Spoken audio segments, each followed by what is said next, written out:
I'm gonna show you guys how to cut a hole in backer board for a shower pan or a toilet. I got a shower pan hole, and I'm gonna show you guys how to cut a shower pan hole on backer board. This is a little quick trick that I learned. It's pretty easy. Anybody could do it if you know simple measurements. Okay, what I did here first, I've laid down the backer board that I was gonna be using. I've already marked out my hole so I can go quickly with my video and tell you guys what I've done. Okay, so what I did here first is I took the distance from here to the line, which was 9 1/4. I wrote that down over here, 9 1/4. The next one was 14 1/4, meaning this other end, 14 1/4. So I got 9 1/4 there, 14 1/4 here, right? So what I did here is this is the backer board that's gonna lay up under against the other backer board because I've already got that piece laid. So what I did with the 9 1/4 is this end is gonna be the end that's gonna slide on this side here. So what I did was 9 1/4, check this out. You mark down, sorry, got one hand here guys, bear with me. I wrote down 9 1/4, I marked it. 14 1/4, I marked it here. I slid it over to the right. Okay, so I did two lines, 9 1/4, 14 1/4. I did the same thing with this other side, and I took the measurement from the long end because I knew that backer board was gonna slide up against there, and I came up with 45 1/4 for this line from this end here to this end. Sorry, that end there to that end. So the 45 1/4, and then the next line was here, 50 1/4. When I got 15 1/4, so I did the same thing, and I slid over here.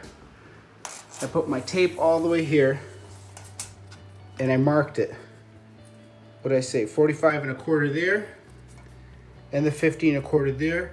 And I did the same thing. And the reason I did two of them, one here and one there side by side, is because when you go to make your straight line, I'll show you guys what I did, is I went on each two lines that I did and I drew it.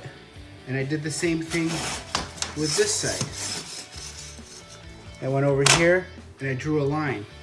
And I did the same thing with that. What you end up in the end is a perfect square.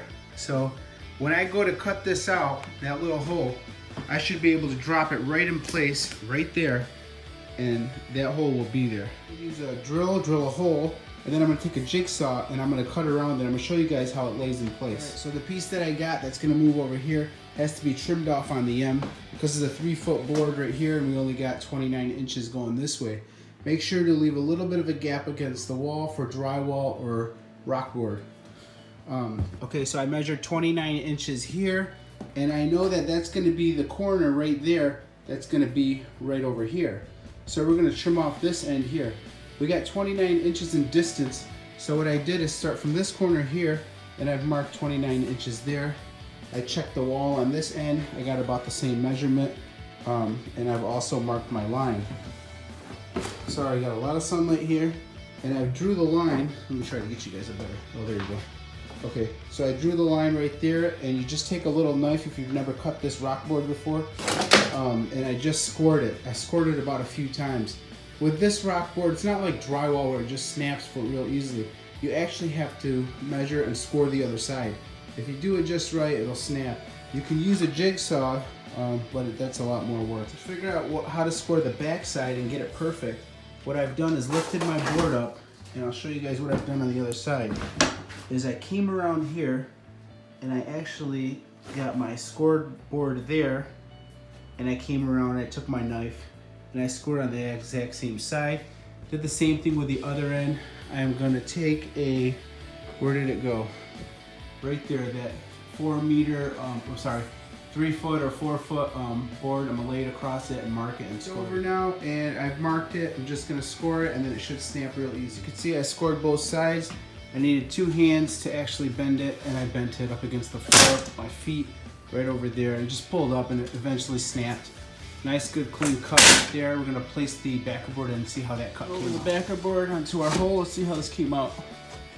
And I think we got a pretty good fit there. And even if you did mess it up for your first time, and you didn't get the hole correctly, once you got the little hole there, as long as you go a little smaller or a little bigger, it's not going to hurt even if you're an inch off. You know, you can always use mortar to patch it up around the edges. So if it's your first time, it's not a big deal. So that came out pretty good. Thanks for watching, guys. Give me a thumbs up. Hope this video helped you guys out with some quick tips and tricks.